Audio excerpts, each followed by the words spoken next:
Farmer Briggs was a man of routine. Every morning, the rooster would crow, the sun would peek over the horizon, and his loyal dog, Rusty, would be waiting by his bed, tail wagging, but this morning was different. Long before the sun had even thought about rising, Briggs was jolted awake by a frantic sound.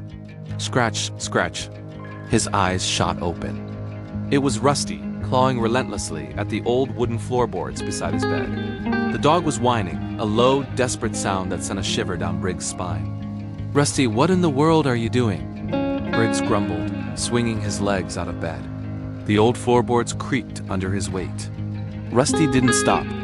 He just scratched harder, his eyes fixed on one particular spot, occasionally looking up at Briggs with an urgent plea. This wasn't like Rusty at all. He was usually a calm, easygoing companion. Something was clearly wrong.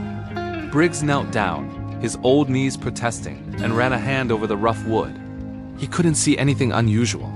He tried to pull Rusty away, but the dog was surprisingly strong, stubbornly returning to the same spot, his claws digging into the timber. Briggs sighed. There was no going back to sleep now. He figured he might as well humor the dog. He went to his tool shed, grabbing a crowbar and a flashlight. The morning air was cold and still. As he returned to the bedroom, Rusty was practically vibrating with anticipation. Briggs wedged the crowbar into the seam between two floorboards. With a grunt and a loud groan of protesting wood, the first board popped loose. A wave of musty, damp air rose from the opening. Briggs shone his flashlight into the darkness below. At first, all he saw were cobwebs and dirt. But then he saw it. Tucked away in the corner of the crawlspace, almost completely hidden by shadows, was a small, dusty wooden box. It was old, very old, with tarnished brass fittings.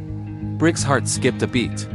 He'd lived in this farmhouse his entire life, just like his father and grandfather before him. He knew every nook and cranny, or so he thought. He'd never seen this box before.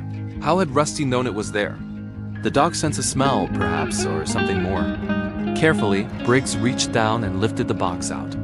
It was heavier than he expected. He set it on the floor, Rusty sniffing it excitedly. With trembling hands, Briggs fumbled with the rusty latch. It finally gave way with a click. He lifted the lid, and his breath caught in his throat. Inside, nestled on a bed of faded velvet, was not gold or jewels, but something far more precious. There was a stack of letters, tied together with a faded silk ribbon. Beside them lay a small, hand-carved wooden bird, and a single pressed wildflower, its color faded but still recognizable. Briggs picked up the top letter. The handwriting was elegant, feminine, and instantly familiar. It was his grandmother's. He had only known her as a quiet, reserved woman who rarely spoke of her past. The letters, he soon discovered, were from his grandfather, written during the war. They were love letters filled with hope, fear, and a deep, unwavering affection. He wrote about the foreign fields, the friends he'd made, and his constant longing to return home to her. He described how he was carving a small bird to remind him of the robins in their garden, a promise to return. The final letter was dated just weeks before he came home. It spoke of a future together, of children, and a long, happy life on the farm. As Briggs read, tears welled in his eyes. He was reading the story of his own family, a story he never knew existed. His grandparents' love was a quiet, steady force, but here, in these letters, it was a vibrant, passionate epic. The wildflower, he realized, must have been from his grandmother, a token she kept from their courting days. This box was her secret treasure, a time capsule of her heart, hidden away for reasons he might never know. Perhaps the memories were too painful, or perhaps they were just too precious to share. He looked over at Rusty, who was now lying peacefully, his head on his paws, as if his job was done. The old farmer understood now. This wasn't just a random discovery. It was a message from the past, delivered by the most unlikely messenger. Rusty hadn't just found a box. He had unearthed a legacy.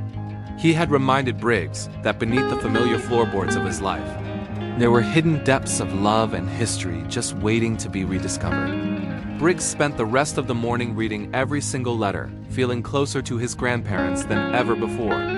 He carefully placed everything back in the box, except for the small wooden bird, which he set on his knitstand. That day, Farmer Briggs' routine changed.